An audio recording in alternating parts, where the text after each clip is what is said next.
Amis des ondes et des modulations, bonjour. J'ai un petit peu deux sortes de vidéos dans ma liste. Certaines qui nécessitent de la préparation, sur lesquelles je travaille avant et donc qui nécessitent quand même du temps, et d'autres que je peux en quelque sorte improviser et que je fais quand j'ai envie de faire une vidéo, mais que j'ai pas trop de temps pour la préparer et y consacrer. Et donc, en ce moment, je travaille toujours sur mon projet de modulation laser, là, donc ça me prend du temps. Hier soir, on a eu un live très sympa et intéressant sur Facebook, mais ça m'a pris toute ma soirée. Ce qui fait qu'aujourd'hui, voilà, j'ai choisi dans ma liste de vidéos, on va dire, à improviser. Et donc, j'ai décidé de vous en faire une que je voulais faire depuis longtemps et que j'avais pas fait avant parce que j'avais justement pas de choses pour restituer les sons et qui me semble éventuellement intéressant pour certains, c'était de voir un petit peu par la vue, mais aussi par l'oreille, différents types de signaux et de modulation, ce qui permettrait peut-être de bien les comprendre. Alors, regarde ça. Voilà, donc on va regarder un petit peu rapidement différents signaux et regarder leur équivalent, on va dire, sonore. Donc là, voilà une sinusoïde à 800 Hz. Voilà, donc si je mets le volume, voilà, on entend que c'est un son ici qui est assez doux. Si on change la fréquence, voilà, on entend ici voilà, la variation de la fréquence. Alors avec les générateurs DDS, ce qui est intéressant, c'est que voilà, maintenant, selon l'unité qu'on change, on entend vraiment ici un changement. Alors ce qu'on peut regarder, c'est que par exemple, voilà, là je change des dixièmes de Hertz et on le sent quasiment pas. Voilà, même une variation de 1 Hertz, on ne l'entend quasiment pas à l'oreille. Alors que là, par exemple, des variations de 10 Hertz, on les entend. Donc ça, déjà, ça permet de voir un petit peu, alors la sensibilité est peut-être différente selon les gens, ce qu'on peut faire. Donc ça, c'est typiquement donc un signal, là, par exemple, tiens, on va prendre un signal à 440 Hertz, c'est le... Voilà, c'est le La, c'était le signal de la tonalité des téléphones. Et on va changer un petit peu les formes d'ondes. Donc là, ici, on a du sinus, c'est un son qui est assez doux. Voilà, là, j'ai changé, par exemple, pour un signal triangulaire. On ne sent pas vraiment de différence. On sent un peu. Alors qu'on va voir qu'un signal carré, voilà, là, par contre, on sent quelque chose de beaucoup plus violent, qui est dû ici à la présence d'harmonique. Ce qui est intéressant, c'est de voir que si je varie ici le duty cycle, ça ne fait pas finalement une grosse différence, sauf quand on sort du 50%. Voilà. Là, on voit que ça fait une différence. Ici. Alors, c'est assez logique, parce que quelque part, le signal, il est symétrique. Mais par contre, voilà, tant qu'on est à 50%, par contre, ça reste plus. Alors, pourquoi ? Parce que quelque part, ça augmente encore la distorsion, quelque part. Donc, voilà, ici, un petit peu ce qu'on peut voir. Alors maintenant, on va regarder différents types de modulation, par exemple, différents types de signaux. Alors, quelque chose qu'on peut faire avec un générateur, j'ai prévu aussi de revenir là-dessus, mais c'est faire ce qu'on appelle ici de la vobulation. Donc la vobulation, ça consiste à faire varier la fréquence entre deux valeurs. Par exemple, ici, je vais dire que je vais varier de 100 Hz, par exemple, voilà, à 4 kHz, par exemple. Voilà. Donc là, je vais mettre le son, et on peut changer, bien sûr, la vitesse où ça varie. Voilà. Voilà. Donc là, on voit que ça varie. On peut le faire varier encore plus lentement. Voilà, là, ça met donc une seconde à faire ça. Donc on voit bien ici ce que c'est que la vobulation, qui consiste donc à faire varier le son, voilà, comme ça. Alors, on peut le faire varier de façon linéaire. On va encore monter un petit peu ça. Voilà, pour bien comprendre. Là, ça varie de façon linéaire. C'est-à-dire que la variation de la fréquence dans le temps est la même. Donc là, c'est linéaire. Là, c'est logarithmique. Alors, on peut faire aussi step, mais là, bon, Là, en fait, ça varie d'un coup entre la fréquence min et max. Ici, comme ça. On peut aussi changer, hein, là, bon, on va le faire rapidement, mais le temps aussi de retour. Voilà, c'est-à-dire que là, dans l'exemple de tout à l'heure, la fréquence allait du minimum jusqu'au maximum et revenait tout de suite. Là, par exemple, c'est symétrique. Hein, c'est-à-dire que là, il met autant de temps pour y aller que revenir. Enfin voilà, là, on voit bien un petit peu ce que c'est que ces fonctions de vobulation. Maintenant, on va regarder différents types de modulation. Je rappelle que la modulation, hein, ça consiste à avoir ce qu'on appelle une fréquence porteuse, hein, qui a une fréquence fixe, qui va être modifiée dans certaines de ses caractéristiques selon un signal modulant. Là, par exemple, on va regarder une modulation d'amplitude. Donc là, pour faire ça, il faut déjà choisir la fréquence de base. Ici, on va prendre par exemple 1 kHz, voilà, qui va être, on va dire, la fréquence de notre porteuse.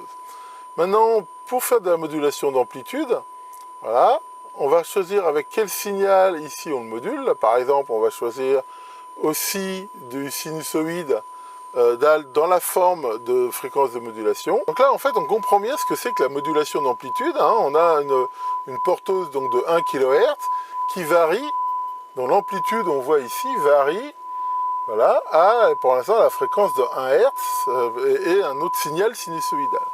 Alors, c'est quelque chose qui est intéressant et qu'on va pouvoir bien voir ici et entendre, c'est la profondeur de modulation. On voit ici que le signal, il n'est pas modulé du tout, donc je retrouve mon signal pur. Je peux régler, hein, généralement dans l'esprit on se fait de pourcentage, voilà, quelle partie d'amplitude du signal va être modulée. Voilà, là, par exemple, je suis à 70%, là je suis à 100%, c'est-à-dire que l'amplitude du signal varie avec une forme sinusoïdale, hein, mais de ici 0 à 100%. On peut même aller plus loin, hein, ça s'appelle la surmodulation, enfin bon, on en reparlera sans doute dans d'autres vidéos. Donc voilà, là on voit bien ce que c'est que la modulation ici d'amplitude. Hein. Alors on peut changer et moduler avec d'autres choses. Voilà. Par exemple ici, si je module avec un signal rectangulaire, ça veut dire que il y a variation entre les deux amplitudes. Ici se fait brusquement. Je peux le faire avec un signal triangulaire par exemple. Voilà, il y a plusieurs possibilités. Je peux le faire avec une rampe. Voilà, qui va monter progressivement et descendre, et ainsi de suite. Hein. Donc ici, voilà, ce qui est intéressant, hein, c'est bien de voir que en modulation d'amplitude, on voit bien, hein, on l'entend bien aussi, hein, c'est bien l'amplitude du signal qui est changée. Alors on va regarder maintenant un autre type qui est très connu, c'est la modulation de fréquence. La modulation de fréquence, c'est pareil, c'est la fréquence de base ici qui est 1 kHz qui va être modulée, mais on va changer sa fréquence. Voilà. Là, on voit bien la modulation de fréquence, c'est-à-dire qu'on voit que le signal modulant ici, hein, qui module aussi, là, on va dire, à 400 mHz, on entend bien que ça fait bien varier la fréquence de la porteuse ici, selon une façon, ici, sinusoïdale. Et là encore, là, on ne parle pas vraiment de profondeur de modulation, mais de déviation. C'est-à-dire que là, par exemple, je lui dis que la variation n'est que d'une amplitude de 100 Hz. Et plus elle va être basse, voilà, ici, voilà, on l'aperçoit presque pas.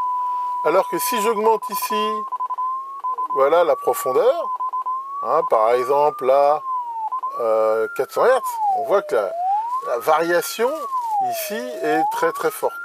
Hein, donc ça c'est un petit peu, on a vu qu'en modulation d'amplitude, on avait ici la variation de l'amplitude, hein, et on réglait la profondeur de variation de l'amplitude. Ici, on voit qu'on règle la déviation. Et là encore, on peut le faire avec des formes différentes. Voilà, si par exemple, maintenant je module avec un signal rectangulaire, eh ben, on a un peu le signal de la police, hein, on passe instantanément d'une fréquence à l'autre. Voilà, on peut le faire encore après avec des triangles, et ainsi de suite. Hein, on peut avoir plein de sortes ici de signal de modulation. Donc voilà, ça montre bien ce que c'est que la modulation ici de fréquence. Alors on va en regarder encore une autre, par exemple, c'est ça. Alors ça, c'est la modulation de phase. pour bien comprendre la modulation de phase, la fréquence de la porteuse, en fait, elle change pas. Elle va changer un tout petit peu le temps de se décaler. Mais on voit que ça fait pas du tout... Enfin, ça ressemble un peu quelque part à la modulation de fréquence, mais pour bien comprendre la différence, c'est que si maintenant, là, je module avec un signal carré, contrairement à tout à l'heure où en modulation de fréquence avec un signal carré, on entendait bien la différence entre les deux fréquences, ici on voit qu'il y a juste le changement de saut de phase au moment où le signal change. Mais entre la fréquence fondamentale ne change pas. C'est ça qui est très différent entre la modulation de fréquence et la modulation de phase. C'est le fait que justement la fréquence fondamentale est toujours la même. À la limite, enfin, je pousse un petit peu, mais en modulation de fréquence, on pourrait presque avoir une modulation continue. On dirait à 1 volt j'ai 1 kHz, à 2 volts j'ai 2 kHz. On saurait la tension. En modulation de phase, c'est pas possible. On ne peut voir que le changement, parce que la fréquence fondamentale reste toujours la même. Voilà. Bon, après, on va pas tous les faire, hein, mais il y a différents types ici de modulation. Hein, le ASK, hein, c'est Amplitude Shift Keying. Ça revient un petit peu, en fait, à de la modulation d'amplitude carré. On va avoir ici du FSK, qui revient à faire de la modulation de fréquence, on va dire ici, entre deux fréquences. Hein, voilà, donc ça, c'est ça. Après, on va avoir pareil, hein, c'est du PSK, c'est-à-dire c'est du Phase Shift Keying. En fait, tout ça, c'est un petit peu la même, mais c'est fait pour être modulé, on va dire, par des signaux digitaux. Voilà, après, on va avoir des choses un petit peu plus... voilà, des trucs un petit peu plus space, ici, hein, avec de la modulation multiphasée. Enfin bon, après, on va pas aller trop loin là-dedans. Voilà, et pour finir cette rapide présentation, ici, on va regarder dans les signaux arbitraires, hein, c'est-à-dire les signaux de forme diverses. Dans ceux qui sont offerts par Rigol, il y en a un particulièrement qui est intéressant, c'est la voix. Voilà, c'est-à-dire que là, il faut que la fréquence de portose soit bien sûr dans le domaine audible.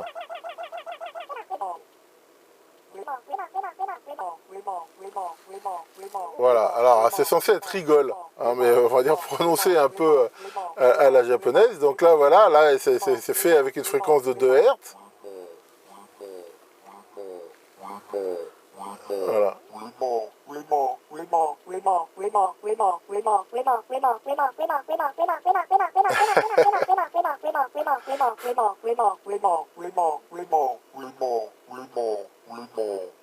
Bon, voilà, bon, on pourra encore y passer du temps. Et c'est vrai qu'un générateur comme ça, quelque part, ça fait un petit peu un mini synthétiseur, même si c'est pas spécialement fait pour ça. Et Maurice, ah oui, ça te donne une idée. Tu crois que en utilisant le générateur, tu vas pouvoir faire des compositions musicales et gagner des sous avec? Je veux pas te décevoir, mais je crois qu'on te donnera surtout des sous pour que tu arrêtes. Enfin bon, donc bah voilà pour ça. J'espère que cette petite vidéo un peu improvisée vous aura intéressé. Donc bah, je travaille toujours. J'espère vous montrer assez rapidement mon module de commande laser, pouvoir vous montrer les premiers essais sur la CNC. J'ai aussi reçu d'autres trucs là que je vais vous montrer. Enfin bon, c'est pas les sujets qui manquent. Ce qui manque comme d'habitude, c'est le temps. Enfin, en attendant, c'est pas grave, tout viendra à point pour qui sait attendre. Je vous souhaite un excellent week-end et je vous dis à bientôt. À bientôt pourquoi, Maurice? Pour faire dodo? Hein, t'es un gros feignant, toi. Mais non, pour d'autres vidéos.